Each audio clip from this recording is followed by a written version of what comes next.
The WWF was kind of the standard for wrestling in the late 80s and early 90s, and that's how it is again today, but during the Monday Night Wars, WCW put up such a good fight that they became even bigger than the WWF. And while they shared a lot in common, there were also a lot of differences, whether big or small. Let's talk about what made WCW different. Let's start with the ring itself. While the WWF ring was 20 by 20 feet, the WCW ring was actually smaller at 18 by 18 feet. In the WWF, the ring surface was made up of plywood with a steel frame, which was reportedly harder with less give, while the WCW ring featured a wood frame with wood planks for the surface area. The sound that each ring gave during a bump was also quite different, with the WCW ring featuring a bouncing crash while the WWF ring gave up one big thump. The ropes in WCW were also lower than the WWF ropes, making even average-sized wrestlers appear a lot larger. Wrestlers complained that due to the height of these ropes, it often felt like you'd go flipping over them if you weren't careful. And speaking of the ropes, while the WWF actually featured and still does feature real ropes, WCW's ropes were merely wrapped up metal cable. Bret Hart once mentioned that these ropes were more like props in his opinion, as you couldn't really run into them at full speed. Instead, wrestlers would need to slow down before bouncing off of them. But in return, due to their stiffness, they were also more stable for smaller wrestlers performing high-flying moves. Because of these variations, wrestlers going from one promotion to another found it hard to adjust. WCW also used their logos on top of the ring mat as well as the apron, in addition to the occasional promotional logos by sponsors for big shows like pay-per-view events, whereas the WWF, they left their ring mats blank and rarely used promotional logos during their shows other than for on-screen graphics. Each company's approach to pyro was different as well. The WWF was a bit more conservative with their pyro, saving them for higher tier wrestlers, and this pyro was usually timed to either music or taunts. WCW used pyro a little more frequently in the mid to late 90s. While wrestlers like Giant and DDP had pyro set to their taunts, oftentimes for other wrestlers their pyro would just randomly go off, even startling the wrestlers at times. And sometimes this would drag on like a 4th of July fireworks show with a lot of that screeching pyro that makes your ears bleed. While we're on the topic of entrances, both companies featured different variations. The WWF at the time usually featured cameras at the bottom of the entrance ramp that would record the wrestler on the way to the ring from a distance. These wrestlers were also supposed to limit making eye contact with the camera, while WCW entrances were the exact opposite. Wrestlers were followed from the stage all the way down to the ring by a cameraman, talking and looking into the camera the entire way. This was also used post-match, where wrestlers would often approach the cameraman standing on the apron and shout out a few insults or self-praises. And speaking of cameras, the whole visual presentation was a little different. WCW was owned by Ted Turner, who owned his own television networks that had access to the best camera equipment in the world at the time. The WWF, while featuring high-quality equipment, just couldn't compete with WCW as far as budget, and as a result, until '99 or so, WCW always had a crisper look to their broadcasts. Remember watching the end of WCW Nitro or a pay-per-view and seeing all that trash being hurled into the ring?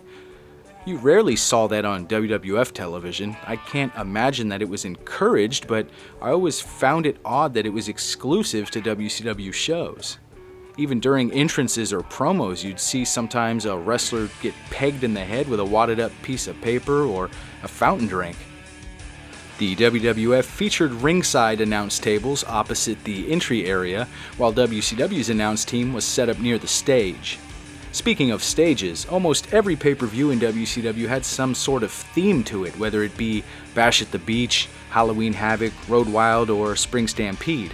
The whole arena, right down to how the announcers were dressed, would represent the theme of the show. The WWF was a little more traditional, and while many shows did feature themes to an extent, the arenas weren't as heavily decorated. Even matches featured different styles from one promotion to the other.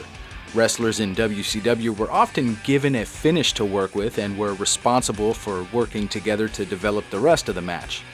A lot of people would say that this was mostly due to a lack of structure, but regardless, this gave wrestlers a lot more freedom to do what they wanted to do during a match. The WWF, on the other hand, was a lot more supervised, with almost every match being rehearsed from front to back, utilizing a lot of wrestlers' strong points and character traits. Some feel that this gave the WWF a more predictable, staged feel, while WCW felt a little more natural and even real to some, more like a sporting event, even featuring a mascot and cheerleaders in the form of Nitro Girls. Both companies' approaches to talent differed a bit as well. While the WWF had the light heavyweight division, it never really quite took off the way that WCW's cruiserweights did, due to a serious lack of competition for the title. Cruiserweights changed the way most of us looked at wrestling at the time.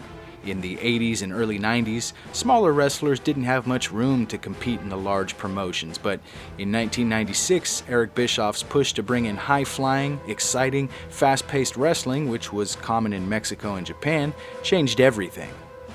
Some of the best matches I can think of from WCW involved the likes of Rey Mysterio, Chris Jericho, and Eddie Guerrero. And wrestling fans alike agreed, as WCW's popularity started to increase, partly due to these new high-flying wrestlers. The World Wrestling Federation would eventually catch up and feature some incredible high flyers of their own, but for a few years they just couldn't seem to offer any real competition to the high flyers that we were seeing over at WCW.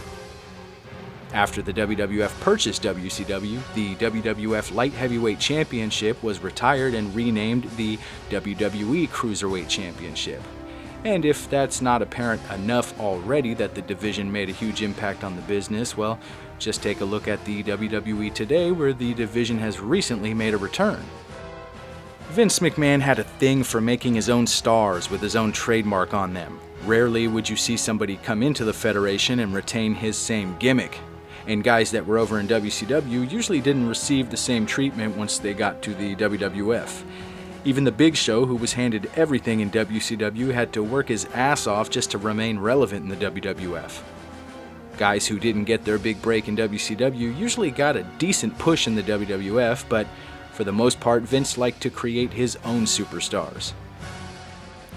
WCW, on the other hand, figured, why spend time and money trying to develop a big-name superstar when they could just buy them? And that's usually what they did. During the Monday Night Wars, WCW only managed to create a few stars from scratch, while the WWF was hard at work creating future legends. The WWF usually didn't work with other promotions, with the exception of that time they worked with ECW, but for the most part they wanted everything 100% WWF. Even their wrestlers. Once under contract, they weren't allowed to make money anywhere else. WCW not only worked with the likes of AAA and New Japan Pro Wrestling, but they often allowed freedom in certain wrestlers' contracts to appear within these promotions. You might have seen Conan on Nitro with the Mexican Heavyweight Championship, or Ultimo Dragon with belts from New Japan.